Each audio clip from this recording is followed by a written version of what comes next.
Assalamualaikum warahmatullahi wabarakatuh. Waalaikumsalam warahmatullahi wabarakatuh. Teteh, terima kasih udah mengundang saya kemari. Alhamdulillah. Ya, nama saya aslinya Sutikarno, tapi kebanyakan orang manggil saya Atun. Nah, saya bercerita sekarang kenapa saya menggunakan kursi roda. Jadi ibu-ibu 3 tahun yang lalu saya memutuskan mengamputasi kaki kanan saya. Saya yang memutuskan, bukan dokter. Karena apa? 22 tahun saya menderita diabetes. Akibat karena lifestyle saya. Saya nggak pernah minum air putih dulunya. Ya kan, kalau yang manis-manis enak kan, panas-panas pakai es, lalu minum yang manis. Jadi saya selama syuting itu nggak pernah minum air putih, minumnya teh manis. Kalau yang di botol-botol itu yang enak ya, enak ya. Tapi hasilnya juga enak. Masya Allah. Jadi mungkin bisa buat pelajaran ibu-ibu, buat anak-anaknya atau ibu-ibu sendiri yang masih suka minum soda-soda, hati-hati karena saya mengalami itu. Jadi ketika itu sebetulnya 22 tahun sakit, saya selalu minum painkiller. Sampai akhirnya saya capek minum obat, saya bersahabat dengan rasa sakit saya. Itu seperti dipotong-potong kaki kita nih kalau kena selimut, kalau lagi tidur gitu. Ketika syuting serial Sidul terakhir, itulah kadang-kadang omongan itu adalah doa. Kaki saya lagi sakit-sakitnya kan, sampai saya berucap sama Jenab, aduh gua ganti nih kaki gue. Saking sakitnya gitu loh. Elalah dijabah Allah, dimintalah sebagian kaki saya gitu. Jadi ketika saya syuting terakhir itu, syuting yang kedua, jari kaki saya tuh luka. Biasanya tuh nggak apa-apa karena kan kebas, luka itu nggak kerasa. Jadi udah menghitam karena saya lagi syutingnya di luar kota, saya cuman kasih doang lah istilahnya. Iya. Saya nggak langsung ke dokter karena kan lagi syuting. Tapi seminggu di lokasi syuting itu kok nggak sembuh-sembuh. Nah, kebetulan kalau hari Jumat itu kita break nggak syuting. Saya bilang sama Astradanya bahwa Uti pulang ya, mau ke dokter dulu karena nih kakinya udah hitam gitu lah, udah mati ya kan. Saya langsung ke yang pengobatan luka diabetes, ke situ diobatin, tapi saya tidak dikasih pereda rasa sakit. Malamnya saya menggigil, anak-anak saya khawatir, dibawalah saya ke UGD, harus operasi. Tapi saya bilang nggak bisa, saya masih syuting. Kan distributor tahu ya, kalau syuting kan bukan kita doang. Betul. Kan ada 100 karyawan. Betul. Saya kan mikirin kalau banyak orang. Kalau saya harus operasi terus break kan kasihan ya produksi. Akhirnya saya bilang enggak dok, saya harus pulang, saya syuting dulu. Jadi 2 hari itu saya syuting udah nggak bisa jalan. Jadi saya cuma acting doang. Mau ke dalam gitu, cuma begitu doang gitu istilahnya. Langsung saya habis pulang syuting saya langsung ke rumah sakit Bu. Langsung diamputasi 2 jari kaki saya.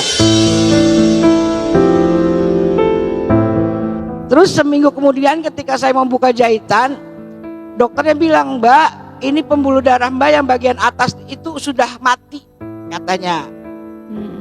Ke dokter, ke rumah sakit yang lebih besar deh gitu. Akhirnya saya ke sana, singkat kata saya harus dibalon pembuluh darah saya. Ternyata saya harus dibalon, seminggu saya di rumah sakit, jari tengahnya mati lagi Ustaz. Waduh, kalau tiap minggu jari kita toh nggak repot ya. Akhirnya saya bilang, udahlah amputasi aja dok. Gitu. Jadi saya yang minta. Kemauan Kak Suti untuk diamputasi. Saya yang minta gitu. Saya minta. Mungkin orang berpikir saya kok seberani itu. Segampang itu mengatakan potong kaki saya. Iya. Karena apa? Saya yang merasakan sakit. Buat apa saya nunggu rasa sakit itu berbulan-bulan? Jadi saya bilang sama dokter saya, udah dok diamputasi aja. Mas Rano sampai, jangan dengerin kamu, dengerin dokter. Ya udahlah. Jadi alhamdulillah saya nggak merasa tertekan, saya nggak merasa, saya ikhlas. Dengan kesuksesan Sidul, saya udah bisa pergi kemana aja. Masa diminta sebagian milik dia, kita nggak rela. Jadi saya ikhlas. Mungkin itu yang bikin saya bisa tegar sampai hari ini gitu. Teman-teman saya nengok pada nangis. Teman-teman saya nunggu di satu mall ketika saya dioperasi, takut saya kenapa-napa katanya.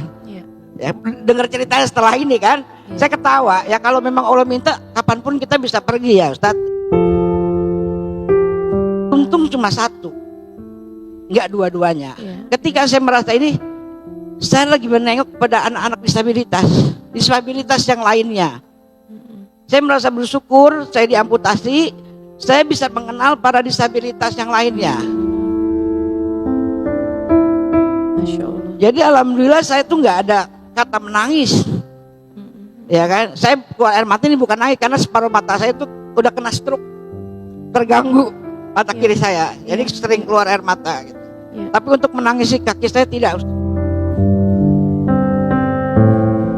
Kalau boleh bilang sedih, mungkin saya tidak menikah Ustadz, ya kan? Tapi saya memiliki 2 orang anak.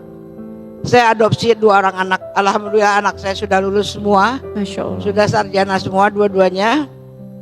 Saya coba berharap saya diberikan waktu untuk, bukannya mau ninggalin harta benda, bukan, mungkin nggak bisa harta benda lah ya. Paling tidak saya berikan ilmu sama mereka supaya mereka bisa mandiri nantinya. Kalau boleh saya diberikan waktu, saya pengen sampai anak saya yang laki-laki bisa menikah, ada yang nemenin dia, karena kan saya nggak tahu siapa orang tuanya gitu loh Ustadz. Paling itu aja gitu. Saya bahagia dengan kehidupan saya sekarang bersama anak-anak cucu saya gitu. Saya mau nanya, dalam agama Islam itu hukumnya anak angkat itu warisan itu gimana? Jangan sampai kan ada yang saya dengar mereka tidak punya hak waris. Ya kan, itu hanya untuk keluarga kita. Nah itu gimana Ustadz itu maksudnya, biar lebih paham saya, atau biar saya persiapkan gitu loh. Kita kan kita nggak pernah tahu ya, betul, usia kita. Betul.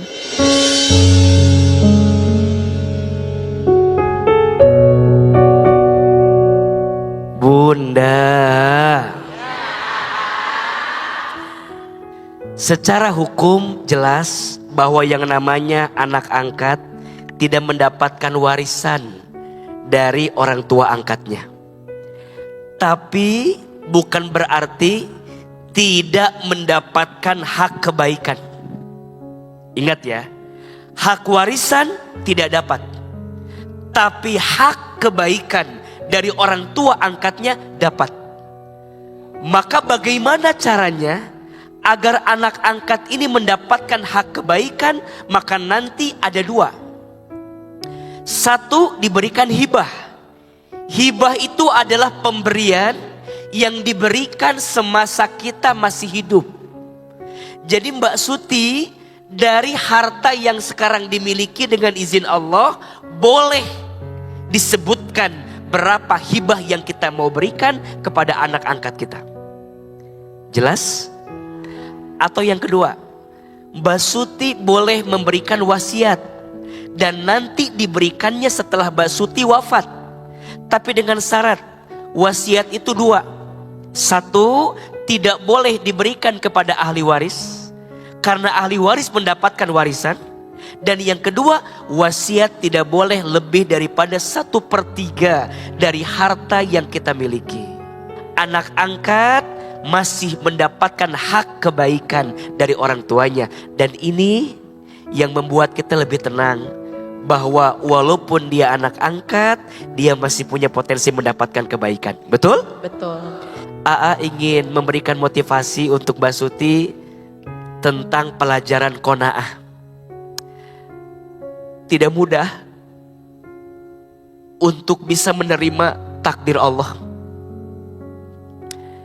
Tidak mudah untuk bisa merasa cukup dengan pemberian Allah.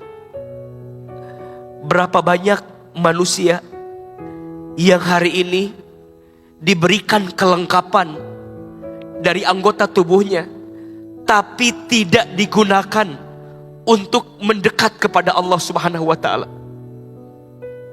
Berapa banyak orang yang diberikan mata, tapi matanya tidak digunakan untuk membaca Al-Quran. Berapa banyak orang diberikan kaki, lengkap, sempurna, tapi kakinya tidak pernah melangkah ke tempat kebaikan. Maka nanti sehat itu ada dua. Satu, ada yang namanya sehat walafiat. Dua, ada yang namanya sehat wassayiat. Bedanya apa, A?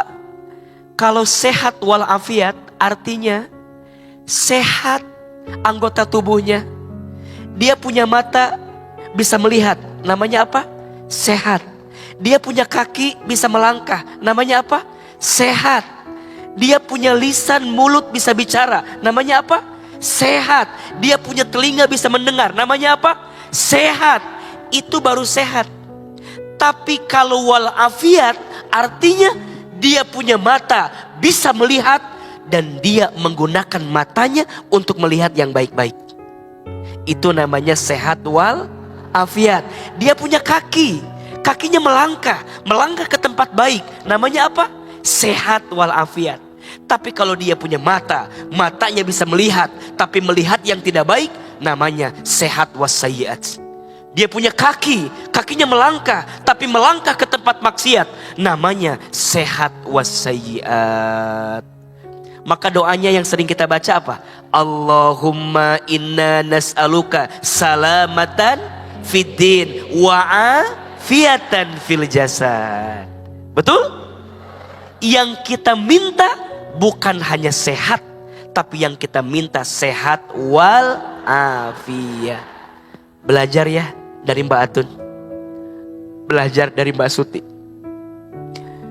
Jangan tunggu Allah ambil dulu anggota tubuh kita, baru kemudian kita bertobat di hadapan Allah. Tapi semasa kita masih diberikan anggota tubuh yang ada hari ini, gunakan dengan segala kebaikannya. Mbak Atun terima kasih, Mbak Suti terima kasih untuk pelajaran ikhlasnya, qanaahnya. Percayalah, tidak ada yang kurang yang Allah berikan. Setuju? Setuju. Mbak Suti, semoga panjang umur, sehat selalu insya Allah. Tetap berjalan dengan segala kebaikannya.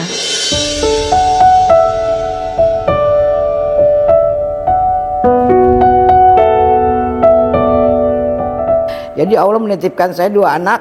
Alhamdulillah saya bisa mengantarkan mereka untuk menjadi seorang anak yang siap untuk menghadapi dunia gitu. Kalau saya diberikan waktu, mudah-mudahan saya bisa mendampingi anak saya yang laki-laki sampai berumah tangga. Karena kan biar bagaimanapun mereka nggak punya siapa-siapa, mereka cuma punya saya gitu.